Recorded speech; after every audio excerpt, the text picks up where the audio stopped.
So I'm sitting here deciding on what I want to submit to PCGS. I've got some super rare Morgan silver dollars. They have issues. We'll cover those, as well as some varieties and some higher grade other coins. Most of them common, but could still fetch a pretty good value if they get a good grade. In today's video, we'll cover these coins with you guys, and we'll make a decision on which ones we're going to submit for our next submission.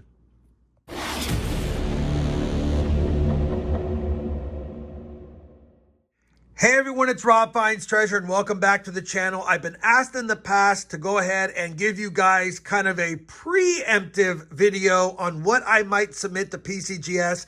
Now I already have an order there. I'm waiting for the grades to come back and for the coins to come back, but I decided to get the next one ready to submit. First and foremost, for the first half of this video, we're going to cover these more rare Morgan silver dollars. I mentioned that they have some issues, and they do, but finding alternative ones at a good price has been tough. So I think I'm just going to submit these as is, knowing that some will not get a straight grade. I'll share the coins with you in just a second. Over here, we have a lot of varieties and some nicer coins, and I want to cover these with you guys as well. I'm trying to put together a full war nickel set. These are some potential candidates to fill up the rest of that. There's a lot of multiples, as well as, like I said, some minor varieties and some better dates in there as well.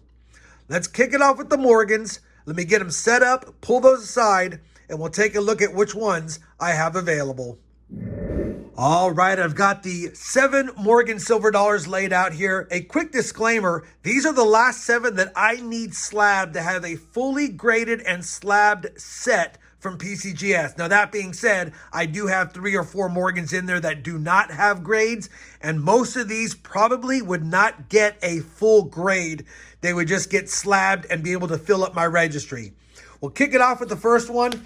It's a rare date, 1883 San Francisco. The coin is probably XF40. It has a rim ding there. It looks like the back is probably XF45 and the front is probably VF35.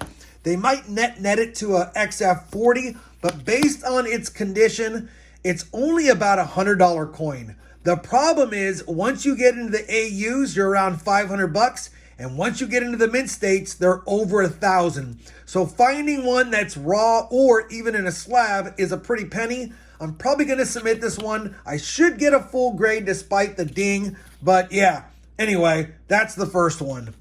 The second one is going to be an 1884 San Francisco. This one looks like it has some extra scratches. I don't know if it was whizzed or cleaned improperly. Probably wouldn't get a full grade, but it would get AU designation. And an 1884S, even in an AU, is still about a $400 coin. The problem is once you hit mint state, these hit $10,000 plus. So they're basically unaffordable at a mint state. I'll probably submit it anyway. Next up, we have an 1886 out of New Orleans, 1886-0. Another tough date in the higher grades. Mint states are well over 1,000. This one is probably a high XF. Maybe it could get an AU 53. I don't know. Either way, it's another one of those coins that's probably a slider. It might get a straight grade. I think it would get a straight grade. I'll be submitting it. Next coin is going to be an 1886S. Another very tough date. Only 750,000 of these are minted. Problem is they were kept in collections, so they're not unattainable in the high grades. They're only about $500 starting at a low mint state. This one has some of those scratches as well, so it could be cleaned, but I'm probably going to submit it regardless. We have an 1889 New Orleans. 1889 New Orleans has a high mintage, believe it or not, but it's very expensive to find these in a mint state condition. It's not mint state. It's probably an XF. It does have what appears to be some white marks, but either way, it's still a coin I plan on submitting. Even if it gets an XF45, it fills up my registry. Moving right along, they're getting tougher. 1892 San Francisco. Holy cow. 1.2 million minted.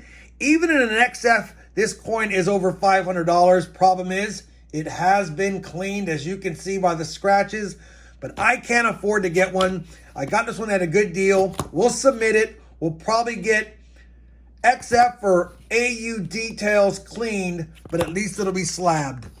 And then finally, we've got a 1901 San Francisco. Another tough coin in the high grades. This is not going to be a high grader. It's a nice looking coin. It does have some dings, but I don't think that's cleaning marks. It's hard to tell in the plastic, but either way, it's probably an XF45 to AU53 coin if it gets a straight grade. And if I get that, it still puts it in the value of about $250, a nice spot holder for my registry. Now that we've covered the Morgan dollars, let me go ahead and move on to the other coins I have up for consideration, and we'll see what we got in this batch. All right, everyone, we'll get right back to the video in just a moment, but quickly, here's a word from today's video sponsor. The precious metals market is undergoing a monumental shift. Gold has broken the $3,400 per ounce barrier for the first time in history. Silver surpassed $34 per ounce, marking a 12-year high. And the silver ETF just reached levels we haven't seen in more than a decade. And now, Wall Street is calling for $4,000 gold by mid-2026. These record-breaking developments signify a major shift in market dynamics and present an opportunity for investors. One company that stands out in this landscape is Argenta Silver, U.S. ticker AGAGF, a company that has recently attracted investment from prominent figures in the mining industry. This is why I've decided to take them on as today's video sponsor. Argenta Silver is positioned as a leading pure-play silver company with significant assets in Argentina. The company owns 100% of the El Quevar project, one of Argentina's top 3 undeveloped silver deposits. The project contains an indicated resource of over 45 million ounces of silver and an inferred resource of over 4 million ounces. This project was acquired at a fraction of its true value, with Argenta Silver purchasing it for just $3.5 million US, despite the previous owners having invested over 60 million Canadian dollars in historical exploration, including over 100,000 meters of drilling. Eduardo Elstein, one of Argentina's most prominent businessmen, has invested 5 million Canadian dollars in Argenta Silver. He has a successful track record in mining and has expressed strong confidence in the company's future growth. Frank Justra, a billionaire mining magnate, has increased his ownership stake in Argenta Silver to 13.5% following the purchase of 2.5 million shares in the open market. Justra has been instrumental in building successful mining companies, and his endorsement signals strong potential for Argenta Silver's future success. He even referred to Argenta as the vehicle for a 40-year dream. Argenta Silver currently has a market cap of approximately 41 million US and nearly 8 million in working capital. The company has a disciplined approach to exploration, a strong financial backing, and expert leadership. With a growing demand for silver in industrial and investment markets, Argenta Silver is uniquely positioned to potentially deliver substantial value in the years ahead. Be sure to check out Argenta Silver today. Again, the ticker is AGAGF. So as I stated earlier, I see a lot of potential with Argenta Silver, and that's why I decided to take them on as today's video sponsor. I also want to reiterate that I am not a financial advisor. This is not financial advice.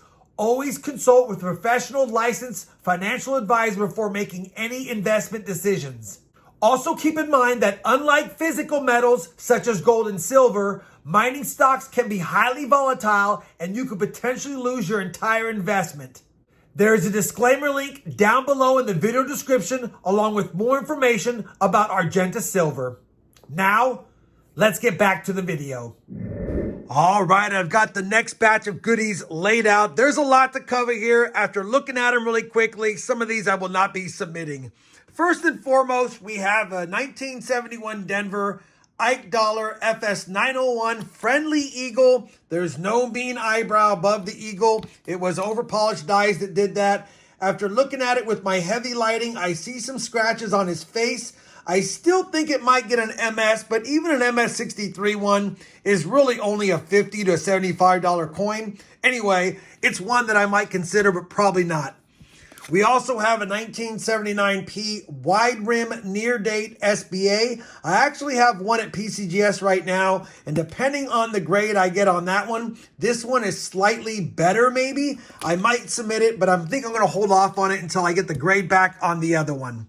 And then the final other silver dollar or other dollar coin is an 1889 VAM 19A. It's a top 100 VAM. It has that bar wing that you're looking for right above the Eagles.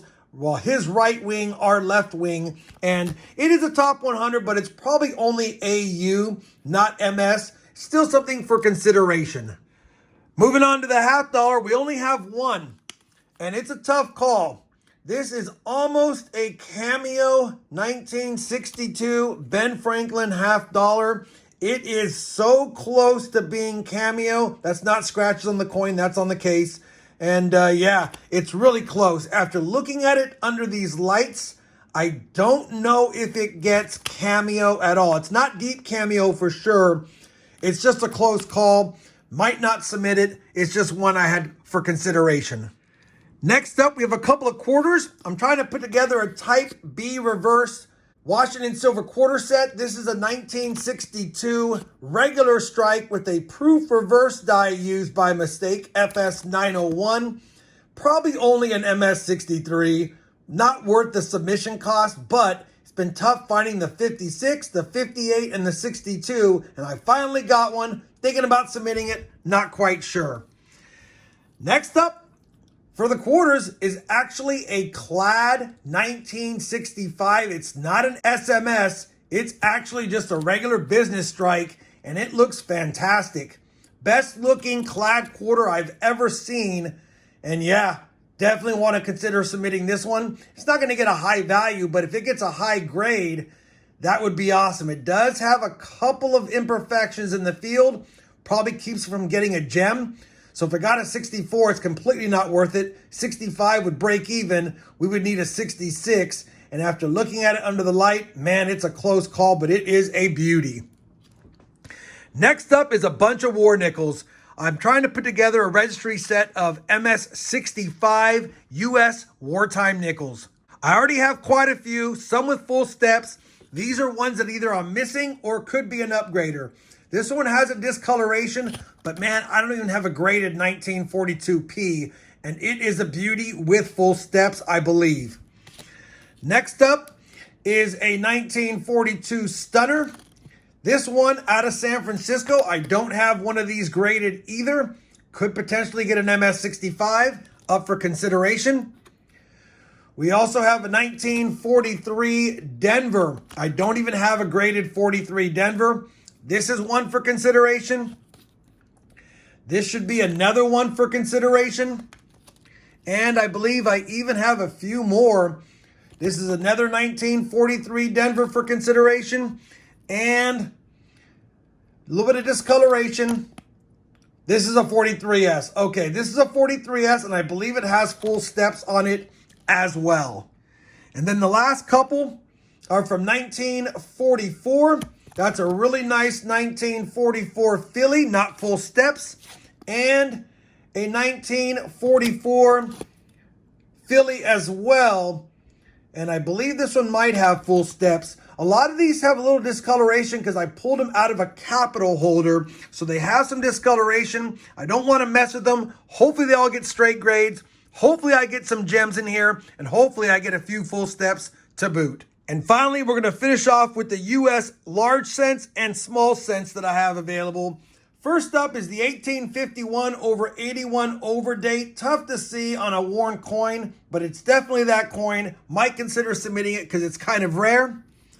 We also have, if you watched my last Indian head cent collection, we have that 1894 over 94 doubled date.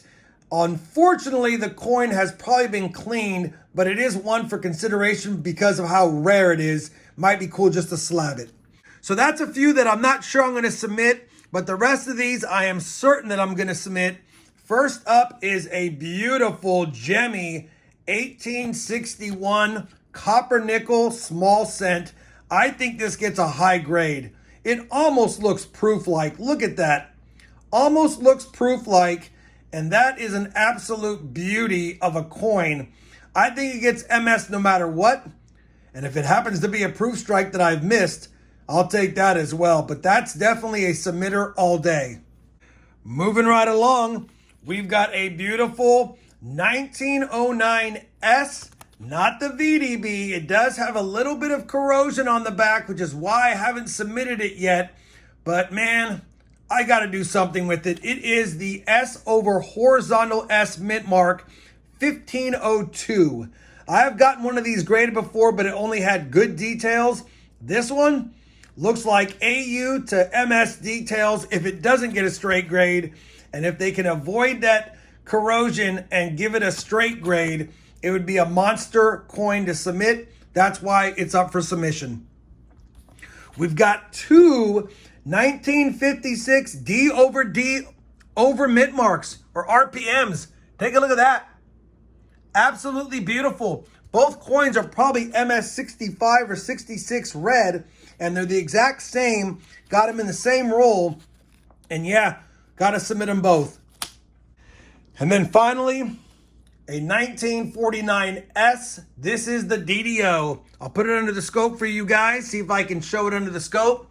It's got just a little bit of doubling underneath the 1 in the date. And there's even some doubling at the thickness on the B in Liberty and the top of the I and L in Liberty, as well as the E. Harder to see under the scope, under the plastic, but definitely a nice coin. I think it's an MS63 red, and I will take that. It was a nice cherry pick from a collection that I bought in an album.